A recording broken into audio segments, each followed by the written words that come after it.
धीरे धीरे हमारे बाल गायब होते रहते हैं। हमारे बाल 35-40 साल के बाद में धीरे धीरे कम होने लगते हैं। तो हम समझते हैं उम्र है। अरे भाई, 40 साल के बाद अगर आपके बाल कम होते जा रहे हैं और आपका सर जो है गंजा होता जा रहा है धीरे धीरे, तो समझ लेना कि जितना सर गंजा उतना हार्ट के डायबिटीज़ का आपका रोग होना पक्का निश्चित। आपका पेट साफ नहीं हो रहा होता है और आपको कब्ज हो रही होती है या बदबूदार मल निकल रहा होता है, स्टिकी मल निकल रहा होता है, कई सालों से ऐसा चल रहा होता है, लेकिन हम नहीं समझ पाते हैं। और फिर वही कॉन्स्टिपेशन जब बहुत गहरा हो जाता है तो उस कॉन्स्टिपेशन के प्रभाव में आपको फीसर होता है।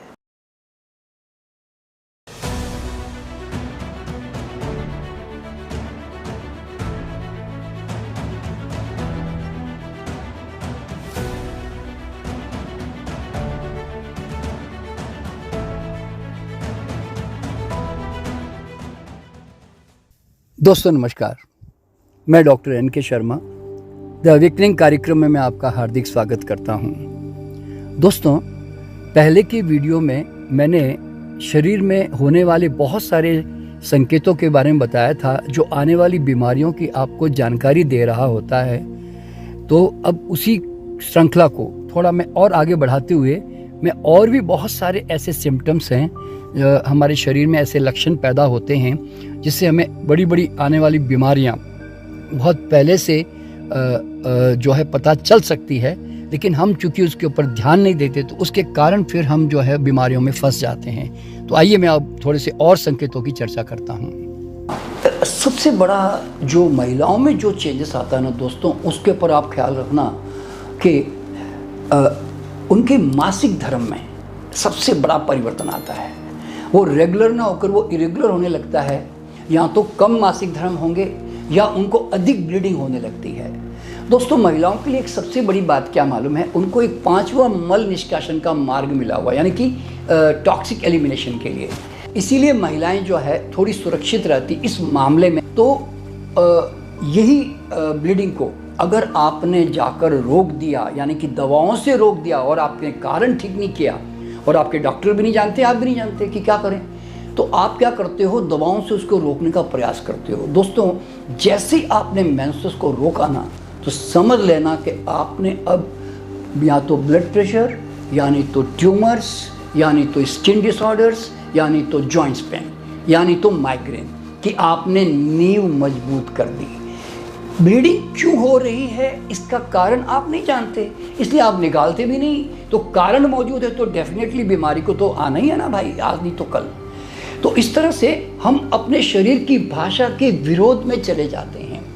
दोस्तों, महिलाओं में अचानक 25-30 साल के बाद आपको किसी कारणवश टेस्ट कराना पड़ गया, अल्ट्रासाउंड कैट स्कैनिंग करानी पड़ गई, तो आप देखोगे कि भारत के 90% महिलाओं में ये बीमारियां मिलनी है, क्योंकि ऐसा कोई घर ही नहीं है जहाँ पर घी तेल तल कर ना खाया जा रहा हो, अच्छा इस्तेमाल ना हो रहा हो, और फल सब्जियाँ थोड़ी कम खाई जा रही है जनरली।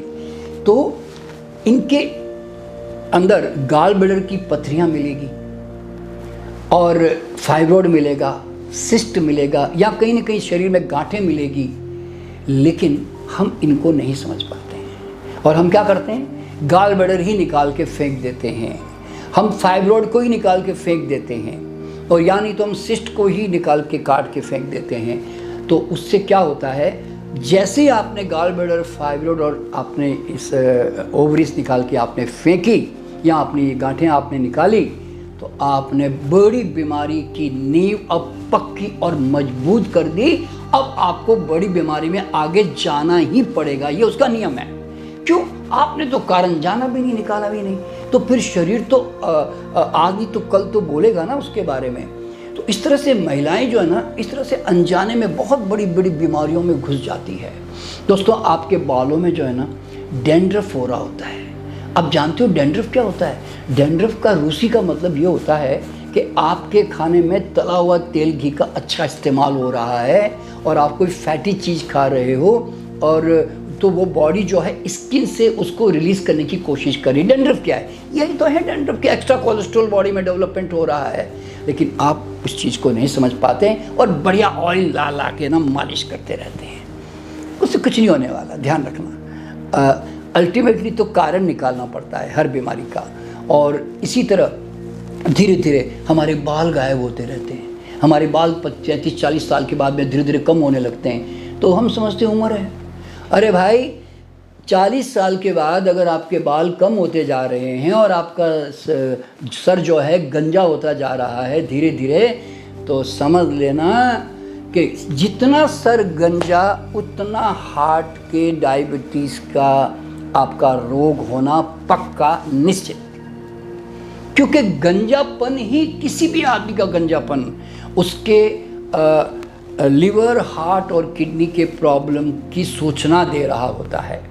तो इसीलिए भाई, अगर जैसे ही बाल कम होने लगे तो अपने बालों को बचा लो, अपने खाने में से तला हुआ तेल घी निकाल दो, या नॉनवेज खा रहे हो तो उसको कम कर दो, तब जाके बाल थोड़े से रुकेंगे। क्योंकि कोलेस्ट्रॉल का बढ़ना ही तो बालों का रुकना है। क्योंकि सारे जो बालों की जो जड़ें होती हैं वहाँ सब जाके वहाँ फैट जमा हो जाती है, इसलिए वहाँ पर बाल ग्रो ही नहीं करते। तो आप उसको समझ ही नहीं पाते हैं और आप उसको नेचुरल वे में मज़े ले रहे होते हो। बड़े आराम से डेविड या अनुपम खेर या अमरीश पुरी की तरह अपने सर पे हाथ फेरते रहते हो कि जो हुआ बढ़िया हुआ, यानी तो टोपी पहन लेते हो, लेकिन आप गंजेपन का इलाज नहीं कर पाते हो। इसके अलावा कई लोगों को फैटी लिवर होता है और उनकी भूख कमज़ोर हो जाती है। तो हम है ना भूख को समझती नहीं। दोस्तों, हमें क्या समझना मालूम है, शरीर की जो भाषा है ना वो आपको कई तरह से संकेत दे रही होती है कि गड़बड़ है। देखिए, 4 तो मुख्य चीज़ें हैं: भूख, शौच, शक्ति और नींद। यानी कि भूख में आपके अंतर आने लग जाता है, पहले की तरह नहीं रह जाती, कम ज़्यादा हो जाती है। और यानी तो झूठी भूख खुल जाती है। आप भी हैरान होते हो कि ऐसे मेरे साथ क्यों हो रहा है। तो ये होना ही बड़ी बीमारी का संकेत दे रहा है। फिर आपके शौच में बदलाव आता है, आपका पेट पहले की तरह साफ नहीं होता, कब्ज रहती है, डिसेंट्री, डायरिया होता है और आप उसको समझ नहीं पाते हैं। और फिर उसके बाद में आपकी नींद में, जैसे मैंने पहले ही बता दिया आपको कि उसमें क्या डिस्टर्बेंस होने लगती है। और लास्ट जो है एनर्जी में, आप है ना अचानक धीरे धीरे थकावट महसूस करने लगते हैं। थकावट का मतलब क्या, शरीर में मल निष्कासन यानी कि टॉक्सिक जो एलिमेंट्स हैं वो बढ़ गए हैं, शरीर में ब्लड एसिडिक होके भारी हो गया है और आपकी एनर्जी लो लेवल पे जा रही है। तो लो लेवल की energy, high acidic body, high toxic body, बड़ी बीमारी तो होनी है ना भाई। तो इस तरह से आपको समझना क्या मालूम है कि ये सब भाषाएं आपको कई दिनों से पता चल रही होती है, हम नहीं समझ पाते हैं। अब मैं आपको बचपन से लेता हूँ। देखिए, बचपन में हम बच्चों को माँ का दूध के बजाय गाय भैंस का दूध पिलाते हैं। गैस तो बननी है, रात को तो रोएगा ही, बलगम तो बनेगा, एलर्जी तो होगी, कई बीमारियां तो होगी, हार्मोन तो बिगड़ेगा उसका, लेकिन हम नहीं समझ पाते और पिलाते रहते हैं दूध। और उसमें चीनी मिल गई तो और सड़न ज़्यादा। और उसके बाद बच्चों को 2 साल के पहले दांत आए नहीं कि अनाज देना शुरू। तो अनाज, सेरेलैक ने कई तरह के आप ये टीन कैंड फूड देते रहते हैं बच्चों को, ब्रेड बिस्किट खिलाते रहते हैं, पेट में कीड़े पड़ते रहते हैं, उनको सड़न आती रहती है, आप दवा दे के वो कीड़ों को मारते रहते हो और बच्चे जो है रोते रहते हैं, परेशान होते हैं, बुखार आता है, उनको फोड़े फुंसी निकलते हैं, चेचक हो जाता है। तो अब हम क्या करते हैं मालूम है, हम जाके उसको वैक्सीनेशन देते हैं, टीका दे देते हैं कि इससे क्यों, ताकि बच्चों को कोई बीमारी नहीं हो। तो भैया, आप रोग के कारण देते हैं बचपन में और आप आशा करते हो कि मेरा बच्चा बीमार ना पड़े। नहीं बच सकते। आपने अगर बचपन के रोग दबा दिए तो पक्का मान के चल पड़ना कि आने वाले समय में आपका बच्चा अब बड़ी बीमारियों में जाएगा, क्योंकि आप तो रोग का कारण निकालते भी नहीं, जानते भी नहीं, तो उसका असर तो चलता तो रहेगा ना। और इसी तरह हम जब बड़े होने लगते हैं ना, तो हमें कई बार है ना बड़े बड़े जो बुखार होते हैं वही हमें सूचना दे रहे होते हैं कि आपने बहुत बड़ी गड़बड़ कर दी। जैसे डेंगू आ गया, टाइफाइड आ गया, मलेरिया आ गया, फ्लू आ गया, कोरोना आ गया, इन्फ्लुएंजा आ गया, और वो कई 5-8 दिन, 10-10 दिन, 15-15 दिन बुखार चलता रहता है। और हम क्या करते हैं, एंटीबायोटिक्स खा लेंगे, यानी तो एंटीपायरेटिक जो कि बुखार को दबाने वाली दवाएं होती है, क्रोसिन टाइप की, हम वो खा के हमारे शरीर को काम नहीं करने देंगे।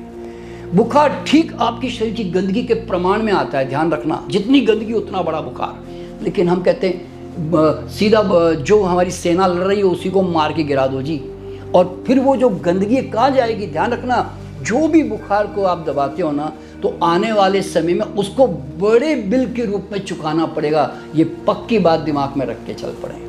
इसलिए जितना बुखार आप नेचुरल वे से रेस्ट करके, जूस सूप पीकर, नारियल पानी पीकर आप आराम से या कुछ नेचुरल हीलिंग या आयुर्वेद लेकर, होम्योपैथी लेकर ठीक कर सकते हो, उसको कभी भी एलोपैथिक मेडिसिन लेकर मत दबाइए, नहीं तो आपको बाद में जाकर बहुत बड़े रोग के रूप में आपको चुकाना पड़ेगा।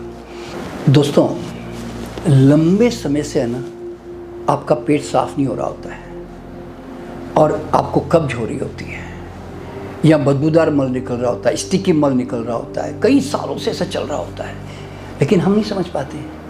और फिर वही कॉन्स्टिपेशन जब बहुत गहरा हो जाता है तो उस कॉन्स्टिपेशन के प्रभाव में आपको फीसर होता है, आपको पाइल्स होता है, हम नहीं समझ पाते। फिर वही जाकर आगे जाकर अल्सरेटिव कोलाइटिस, IBS ने कई तरह के पेट के जितने बड़े बड़े रोग हैं उसमें कन्वर्ट हो जाता है, यानी कि जो इनक्यूरेबल डिजीज मानी जाती है। और इसी पेट में जब महिलाओं के गैस बनती है और कॉन्स्टिपेशन होती है ना, तो आपको नहीं मालूम उनके मेंस्ट्रुएशन में गड़बड़ होगी, उनके कमर में दर्द आएगा, और कमर में दर्द आने के कारण स्लिप डिस्क होने लगती है।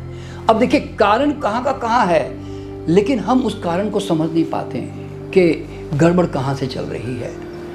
तो दोस्तों, इस तरह से हमारा शरीर कितनी तरह से बोल रहा होता है। आपकी हड्डियाँ, आपके जॉइंट्स कई जगह से ना ऐसे कड़कड़ कड़कड़ आवाज़ कर रहे होते हैं।